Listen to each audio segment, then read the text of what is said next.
आप सबको स्वागत है। आज हम 15 जुलाई के श्रोतान में पहुंचे हैं। निरंतर योगी और शक्तिशाली योगी, यही तो हम चाहते हैं कि हमारा कनेक्शन परमात्मा से सदा रहे। और परमात्मा कहते हैं कि इस कनेक्शन को जोड़ने के लिए, सदा जोड़ने के लिए तुम्हें कुछ चीज़ों की ज़रूरत है। तो निरंतर योगी और पवित्र बन सर्व विकारों को विदाई देने वाले। देखिए, विकार ही वो हैं जो हमें तंग करते हैं। उसमें विकार की जड़ है मैं और मेरा। मैं शरीर के हिसाब से समझा तो चीज़ें याद आ गई। मेरा, मेरा ये, मेरा वो, ये मेरा है, ये सब कुछ मेरी, मेरी धन, मेरी प्रॉपर्टी, मेरे सब कुछ है। और वहीं पे हमारे अंदर लोभ, अहंकार, अभिमान, गुस्सा, ये सब कुछ हमारे अंदर आना शुरू होता है। जब मेरा नहीं है, जब हमने परमात्मा के ऊपर सौंप दिया, तो परमात्मा उस चीज़ को ठीक कर देते हैं। जो सत्य है, सत्य परमात्मा है, परमात्मा ही सत्य को आगे लेके जाते हैं। लेकिन जब हम अपनी टांग अड़ाते हैं उसमें, तो परमात्मा कहते हैं कि चलो आपका है तो फिर आप खुद ही संभाल लो इसको, आप खुद ही टेंशन ले लो इसकी सारी, आप खुद ही इसका स्ट्रेस ले लो। अगर हम कहते हैं कि परमात्मा सोचेंगे नहीं तो कैसे होगा, परमात्मा कहते हैं सोच भी किसने दी है, बुद्धि भी किसने दी है। तो सोच और बुद्धि, मेरे से बात करो, मुझसे योग लगाओ, मुझसे कनेक्शन करो, मेरे से साथी बनकर के बातें करो, तो मैं तुम्हें सारी गाइडेंस दे दूंगा। तुम्हें अपनी बुद्धि चलाने की जरूरत नहीं है, हल्के हो जाओ। क्योंकि हमने 63 जन्म द्वापर से लेके कल तक बहुत बुद्धि चला ली है। परमात्मा कहते हैं अब तो रेस्ट कर लो, अब मैं आ गया हूँ। तो परमात्मा कहते हैं बाप द्वारा सभी बच्चों को मुख्य 2 वरदान प्राप्त होते हैं। पहला, एक सदा योगी भव, that means constant connection with God, loveful connection, उनसे वार्तालाप करना ही योग है। एक सदा योगी भव। दूसरा, पवित्र भव।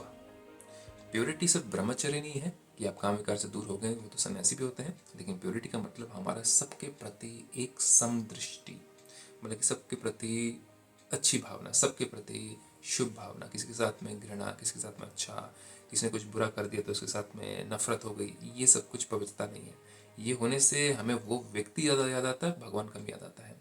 तो इसलिए अगर हम समदृष्टि रख दी, वो कब रख पाएंगे, जब हम ये समझेंगे कि कलयुग चल रहा है, सब आत्मा के अंदर काम करोड़ों ओंकार है, तो हम उनसे क्या एक्सपेक्ट करें। इसलिए परमात्मा से सारी एक्सपेक्टेशंस रखनी है और इंसान से नहीं रखनी है। एक मुरली में मम्मा ने अभी भी कहा था कि जो दोस्त होंगे वो दुश्मन बन जाएंगे, जो तुम्हें दुश्मन दिख रहे थे वो तुम्हारे दोस्त बन जाएंगे। तो ये हमेशा चेंज होगा। इसलिए परमात्मा से योग रखो, किसी और से अटैचमेंट, कोई एक्सपेक्टेशंस ना रखो।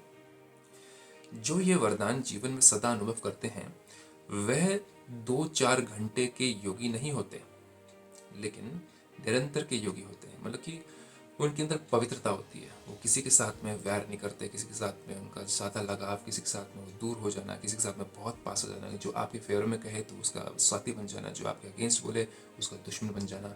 नहीं, वो सदा समदृष्टि रखते हैं और वो विवेक को इस्तेमाल करते हैं उस सिचुएशन से अपने आप को बाहर निकालने के लिए। पवित्र भी कभी कभी नहीं, सदा पवित्र। मैनिपुलेशन पवित्रता नहीं है। किसी के साथ में ज़्यादा लगाव, किसी के साथ में कम लगाव नहीं। किसी से मतलब है तो उसके पास आके, किसी से मतलब नहीं तो उससे दूर हो गए, ये पवित्रता नहीं है। ये बिहेवियर में पवित्रता दिखनी चाहिए। ऐसे नहीं कभी क्रोध या मोह आ गया, किसी से ज़्यादा अटैचमेंट हो गई, कभी किसी से गुस्सा हो गया, उसने मेरा काम नहीं किया, मेरी बात नहीं मानी, उससे गुस्सा हो गया, दूर हो गया।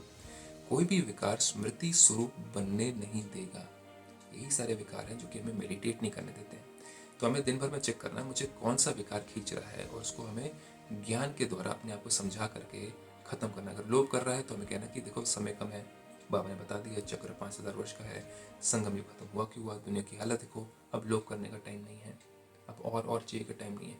ऐसे समझाएंगे तो बुद्धि स्टॉप हो जाएगी, बुद्धि लोभ की तरफ नहीं जाएगी और परमात्मा याद आएगा। ऐसे स्व से बात करना ही योगी भव, पवित्र भव की निशानी है।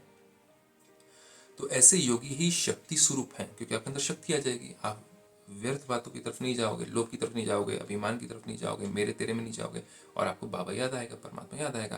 तो आपके अंदर शक्ति आ गई, क्योंकि आपने अपने आप को बात करके अपनी ही मन रूपी गाड़ी को अपने दिशा परिवर्तन कर दिया। इसको कहते हैं शक्ति। और सदा पवित्र रहने वाले पूज्य स्वरूप हैं। सदा पवित्र रहने वाले पूज्य स्वरूप है। पूजा किसकी, हमारी पूजा की जरूरत तो नहीं है, लेकिन हमारे देवी देवता स्वरूप की पूजा होती है, अभी भी होती है। और यही चीज़ें परमात्मा में सिखाते हैं कि हे अर्जुन, तुम अपने पिछले जन्मों को जानते नहीं हो कि तुम ही देवी देवता हुआ करते थे, जिसकी आज भी मंदिरों में पूजा हो रही है। तो हमें परमात्मा कितना ऊंचा उठाते हैं, ये शुद्ध अभिमान में लाते हैं। ये अभिमान बोला नहीं कि मैं तो देवी देवता था, चलो सब मेरे सामने झुके, नहीं। मैं अगर देवी देवता आत्मा थी तो मेरे अंदर काम क्यों आ गया, क्रोध क्यों आ गया, अभिमान क्यों आ गया, ये तो होना ही नहीं चाहिए मेरे अंदर। तो ये चीज़, इस ज्ञान को इस तरीके से लिया जाए और आप निरंतर योगी, पवित्र योगी बने। ओम शांति के साथ।